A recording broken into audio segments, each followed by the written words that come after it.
வணக்கம். நான் உங்கள் டிஜே சுந்தரபாண்டி, சிவகாசியிலிருந்து. நேயர்களே, தற்போது நம்ம பார்க்க போகிற விஷயம் என்ன அப்படிங்கும்போது 2025ஆம் ஆண்டு ஜூலை மாத பலன்களை பற்றி பார்க்க போகிறோம். இந்த மாத பலன்கள் என்றாலே கோச்சார கிரகங்கள் எந்தெந்த ராசியில் அமர்ந்திருக்கிறார்களோ அந்த ராசியின் அடிப்படையில் உங்களுடைய ராசிக்கான பொது பலன் தான் இப்போ பார்க்க போகிற இந்த மாத பலன். அதாவது மாதம் அப்படின்னாலே இந்த மாத கோள்களாக கருதப்படுகின்ற சூரிய பகவானை தான் ஃபஸ்ட்டு எடுத்துக்கிறோம். சூரிய பகவான் உங்களுடைய ராசிக்கு எந்த இடத்தில் அமர்ந்திருக்கிறார்களோ அதன் அடிப்படையில் உங்களுடைய எதிர்கால சம்பந்தப்பட்ட அந்த மாதத்தில் நடக்கின்ற விஷயங்களை நம்ம கணக்கிடுறோம் அப்படிங்கிறது நிதர்சனமான உண்மை. ஸோ அப்படி பார்க்கும்பொழுது இந்த மாதத்தில் கிரகங்கள் எந்தெந்த நிலையில் இருக்கிறாங்க, உங்களுடைய வாழ்க்கையில் என்னென்ன விஷயங்கள்லாம் நடக்க போகுது என்பதை பற்றி நம்ம பார்க்க போகிறோம். வாங்க வீடியோக்குள்ளே போகலாம். ஸோ அதுக்கு முன்னாடி ஒரு விஷயம் சொல்கிறேன்.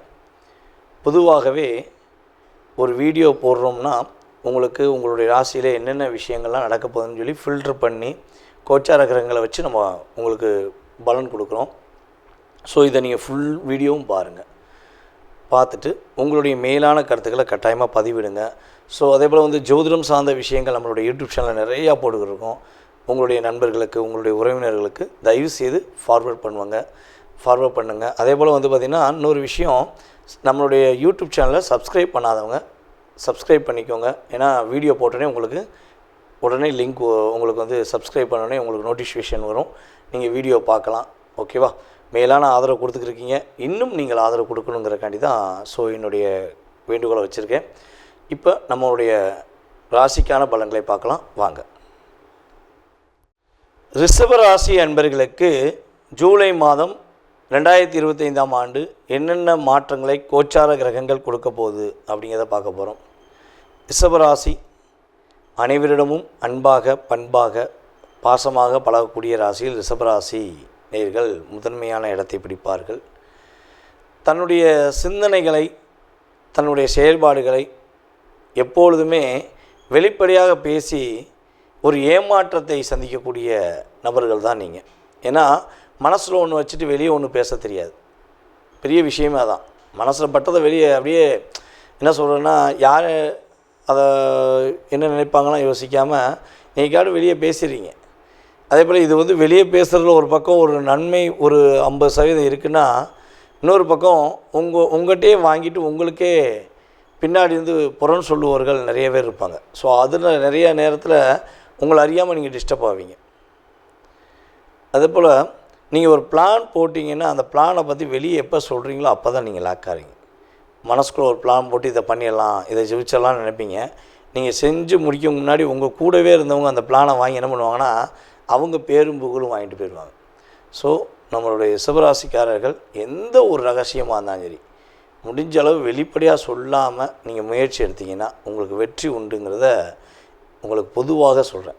ஏன்னா இது பொது பலன் தான் பேசுகிறோம். அப்போ இது ஜூலை மாதத்துக்குன்னு கிடையாது. நம்ம ரிஷபராசிக்காரங்கள் இந்த ஜூலை மாத பலனை புதுசாக பார்க்குறவங்களுக்கும் ஏற்கனவே நம்மளுடைய ராசி பலனை கரெக்டாக ஃபாலோ பண்ணுறவங்களுக்கும் இது கட்டாயமாக பொருந்தும். நீங்கள் கரெக்டாக பர்ஃபெக்டாக ஃபாலோ பண்ணிட்டீங்கன்னா உங்களுடைய ரகசியங்கள் எப்போ பாதுகாக்கப்படுதோ அப்பொழுது பொருளாதாரம் வீட்டில் தங்கும் என்பது உண்மை.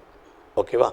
சரி, இப்போ ஜூலை மாதத்தில் கோச்சார கிரகங்கள் எங்கெங்கே உங்களுடைய ரிஷபராசிக்கு அமர்ந்திருக்காங்கன்னு பார்க்கும்போது, ரிஷபராசியின் அதிபதி சுக்கிரன் ராசிக்குள்ளே அமர்ந்திருக்கிறார். சுக்கிர பகவான் ராசிக்குள்ளே அமர்ந்திருக்கிறார். ராசிக்கு 2ஆம் இடத்துல சூரியன், குரு பகவான். அதே போல் பார்த்திங்கன்னா ராசிக்கு 3ஆம் இடத்துக்கு சூரிய பகவான் கிட்டத்தட்ட 17ஆம் தேதிக்கு மேலே உள்ளே போயிடுறாரு.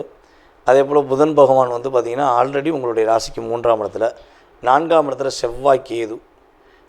உங்களுடைய ராசிக்கு 10ஆம் இடத்துல ராகு, 11ஆம் இடத்துல சனி பகவான். இந்த கிரகங்களுடைய கோச்சார அமைப்புகள் உங்களுடைய வாழ்க்கை என்ன மாற்றம் கொடுக்க போகுதுன்னா, ரிஷபராசி அன்பர்களுக்கு தொழிலில் நல்ல ஒரு முன்னேற்றத்தை கொடுக்க போகுது கிரகங்கள். இந்த கோச்சார கிரகங்கள் இந்த இடத்துல அமர்ந்திருக்கும் போது என்னென்னா, தொழிலே பண்ண முடியலைங்க, ரொம்ப கஷ்டமாக இருக்குது, தொழிலை விட்டுட்டு போயிடலாமா அப்படின்னு நினைக்கிற ரிஷபராசி அன்பர்கள் யாராக இருந்தாலும் சரி, உறுதியாக தொழிலை நீங்கள் மேன்மைப்படுத்துவதற்கான ஒரு ஆற்றல் வரும். நீங்கள் கண்டிப்பாக வெற்றி பெற முடியுங்கிற தன்னம்பிக்கையை உங்களுக்கு உங்களுடைய ராசியின் அதிபதியும் கொடுக்குறாரு. அதுக்கேற்றவாறு உங்களுடைய ராசிக்கு 3ஆம் இடத்துல சூரியன் உள்ளே வந்தோடனே புதனோடு சேர்ந்து சூரியன் இணைய ஆரம்பித்தோடனே ஆட்டோமேட்டிக்காக இந்த மாதம் எண்டுக்குள்ளே மறுபடியும் நான் தொழிலை புதுப்பிக்கிறேன், என்னால் தொழில் நடத்த முடியும் அப்படிங்கிற தன்னம்பிக்கை உங்களுக்கு வந்துவிடும் என்பது நிதர்சனமான உண்மை. பணப்பழக்க வழக்கம் கொஞ்சம் நன்றாக இருக்கும். பணம் எங்கேயாச்சும் பணம் கேட்டிருக்கீங்க கிடைக்கல அப்படின்னு வருத்தப்பட்டீங்கன்னா ரிஷபராசி என்பவர்களுக்கு உறுதியாக பணப்புழக்க வழக்கம் அதிகரிப்பதற்கான ஆற்றல் செயல்பாடுகள் ஏற்படுதுங்கிறத பார்க்குறோம். சரி, நீங்கள் ஒரு நல்லா யோசிச்சு பாருங்களேன். ரிஷபராசிக்காரங்களுக்கு ஒரு பொதுவாக ஒரு விஷயம் சொல்கிறேன். உங்கள் கையில் பணம் இல்லைங்கிற சூழ்நிலை எப்போ வரும்னா, அடுத்தவங்க பிரச்சனைக்கு போய் எப்போ நீங்கள் பணத்தை கொடுத்து உதவுறீங்களோ அப்போ தான் உங்களுக்கு பிரச்சனையே வரும். அதே போல் ஒரு டாக்குமெண்ட் உங்களுக்கு ஒரு பத்திரம் குறையுது, ஒரு பிரச்சனை வருது அப்படின்னா அதுக்கு காரணம் என்னென்னா, நீங்கள் யாருக்காவது ஜாமீன் கையெழுத்து போட்டிருப்பீங்க. ஸோ அதுக்கப்புறம் தான் உங்கள் வீட்டில் ஒரு பத்திரம் குறையும். ஆட்டோமேட்டிக்காக என்ன ஆகும், அந்த ஜாமீன் கையெழுத்து போட்டதுக்காண்டி இந்த பத்திரத்தை, உங்கள் வீட்டில் உள்ள பத்திரத்தை அடமானம் வச்சு அந்த அவங்க பிரச்சனை முடிப்பீங்க. ஸோ இதுதான் இயல்பாகவே உங்களுடைய மைனஸ். நீங்கள் அதெல்லாம் கடந்து வந்து இனிமேலாவது உங்களுடைய வாழ்க்கையில் உங்களுடைய முன்னேற்றத்துக்காக, உங்களுடைய குடும்பத்துக்கான முன்னேற்றத்துக்காக வாழணும்னு ஆசைப்பட்டீங்கன்னா, ஜாமீன் கையெழுத்துன்னு ஃபோன் பண்ணி கூப்பிட்டாங்கன்னா உங்கள் ஃபோனை சுவிட்ச் ஆஃப் பண்ணி ஒரு 2 நாள் ஃப்ரீ மைண்டாக ஜாலியாக இருந்துங்க. தயவுசெய்து அப்படி பண்ணுங்கள். ஏன்னா தேவையில்லாத ஜாமீன் கையெழுத்து போட்டு நீங்கள் மாட்டினது என்னையை பொறுத்தளவு போதுன்னு தான் சொல்லுவேன். ஓகேவா? ஸோ இது ஒரு விஷயம். அதே போல் வந்து பார்த்திங்கன்னா, இந்த கிரகங்களுடைய அமைப்பு ரீதியாக குழந்தை பாக்கியம் கிடைக்கும். ரிஷபராசி என்பவர்களுக்கு குழந்தை பாக்கியம் கிடைப்பதற்கான வாய்ப்பு உண்டு. இவ்வளவு நாட்களாக அதிகமான மன அழுத்தம், தேவையில்லாத கெட்ட பேர், தேவையில்லாத பிரச்சனைகள் கடந்த ஒரு 5 மாத காலமாக ஏண்டா இருக்கும் அப்படிங்கிற நிலைமையெல்லாம் கிரக ரீதியாக ஏற்பட்டுச்சு அப்படின்லாம் இருந்துச்சுன்னா அது குறைஞ்சிரும், நல்லாயிருக்கும். அதே போல் வந்து பார்த்திங்கன்னா, இந்த 1.5 வருஷமாக என்ன சொல்கிறேன்னா, நீங்களாகவே இல்லை. ஏற்கனவே நம்ம வந்து ராகுகேது பயிற்சி வீடியோ பார்த்துட்டிங்கன்னா உங்களுக்கு தெரிஞ்சிருக்கும்.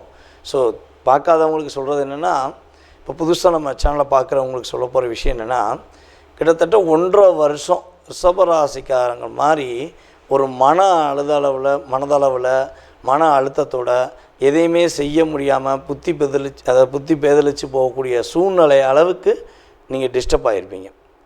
இப்போ தான் ரிலீஸ் ஆகிருக்கீங்க. எப்படி கன்னிராசிக்காரங்க பாதிக்கப்பட்டாங்களோ அதே மாதிரி தான் நீங்களும் உங்களுடைய மனதளவில் பாதிக்கப்பட்டீங்க. ஸோ இதெல்லாம் கடந்து வரப்போகுது, ஒரு மாற்றம் ஏற்படுவது, குழந்தை பாக்கியம் கிடைக்க போகுது, பொருளாதார நிலையில் நல்ல ஒரு முன்னேற்றம் இருக்க போகுது.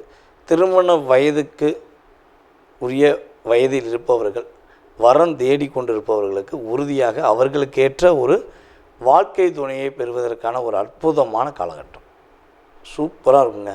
உங்கள் மனசுக்கு பிடிச்ச மாதிரி இந்த மாதம் வாழ்க்கையில் மாற்றம் கிடைக்க போகுது. ஒரே ஒரு விஷயந்தான், வண்டி வாகனங்களில் போகும்போது கவனமாக போங்க. அதே போல் ஒரு புதுசாக வீடு கட்ட போகிறீங்க அப்படின்னா இந்த மாதம் இயற்கையாகவே நம்ம வந்து பண்ண மாட்டோம். ஆடியில் வந்து புதிய வீடு கட்டுவதற்கான முயற்சி எடுக்க மாட்டோம். ஸோ அதுக்கு மீறி ஏதாவது ஒரு வீடு சேஞ்சஸ் பண்ணணும்னு நினைக்கிங்க, அல்லது வீடு கட்டணும் முயற்சி எடுக்கிங்கன்னா தயவு செய்து அவாய்ட் பண்ணிடுங்க. ஏன்னா யார் பண்ணுறாங்களோ பண்ணலையோ நீங்கள் பண்ணணும்.